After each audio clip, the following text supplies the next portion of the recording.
Mes chers compatriotes, dans quelques heures,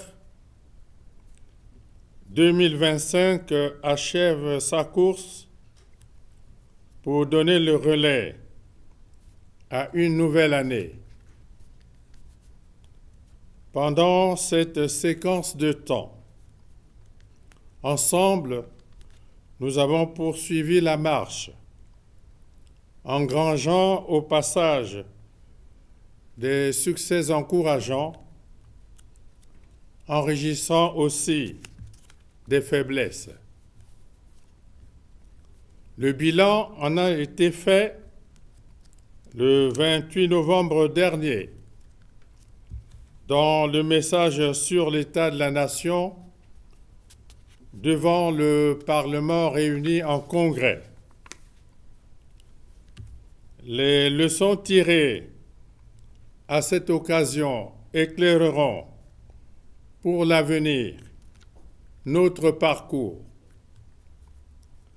Impatiente, l'année 2026 est déjà là, avec ses 12 mois bien rangés, munis les uns de nombreuses inconnues et les autres de multiples annonces, en tête desquelles figure l'élection présidentielle prévue au mois de mars prochain. L'élection est un rendez-vous aussi sensible que déterminant. Rendez-vous du peuple avec les urnes dans la paix. Mes chers compatriotes, le vote dans les démocraties modernes est un droit civique fondamental. Voter est un devoir moral. Par son vote, le citoyen assure le bon fonctionnement de la démocratie. Le droit de vote est une conquête pour laquelle des peuples se sont mobilisés afin de porter cette revendication essentielle. Cet acte citoyen est devenu un devoir civique dont l'exercice honore ces millions d'hommes et de femmes qui ont marqué par leur détermination la lutte pour accéder à ce privilège. Pour notre part,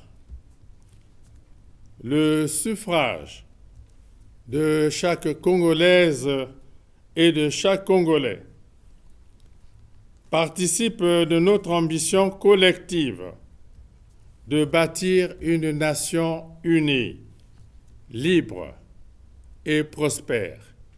C'est pourquoi j'en appelle à une élection apaisée, dans l'unité, le fair-play et la sérénité, dans l'intérêt du Congo, notre pays, notre précieux bien commun.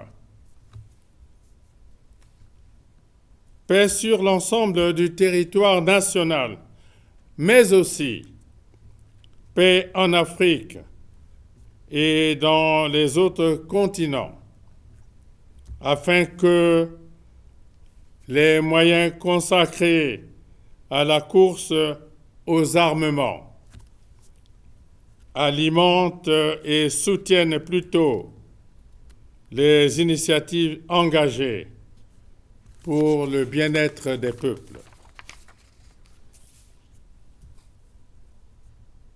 Mes chers compatriotes, au seuil de l'année nouvelle, je traduis mes pensées les plus émues et toute ma compassion aux familles endeuillées en 2025 et dont le souvenir traverse avec nous les frontières de l'année 2026. À ceux qui, actuellement, dans l'anxiété et le doute parce que confrontés à des situations personnelles d'extrême gravité, à l'instar des préoccupations de santé dans les centres hospitaliers ou à domicile, je leur souhaite courage et prompt rétablissement. À tous nos compatriotes et à ceux qui, non congolais, ont choisi de vivre au Congo comme terre d'accueil, je forme mes meilleurs vœux de santé, de longévité, de prospérité pour 2026. J'exhorte le peuple à fêter dans le respect du sens de la mesure, le tout sous l'éclairage de notre sagesse ancestrale qui recommande d'user avec modération des biens de ce monde. C'est par notre mobilisation sans faille que nous parviendrons à maîtriser les aléas de la nouvelle année afin qu'ils deviennent des motifs d'espérance et d'optimisme pour notre pays. Bonne et heureuse année 2026 à tous. Vive la République, vive le Congo. Je vous remercie.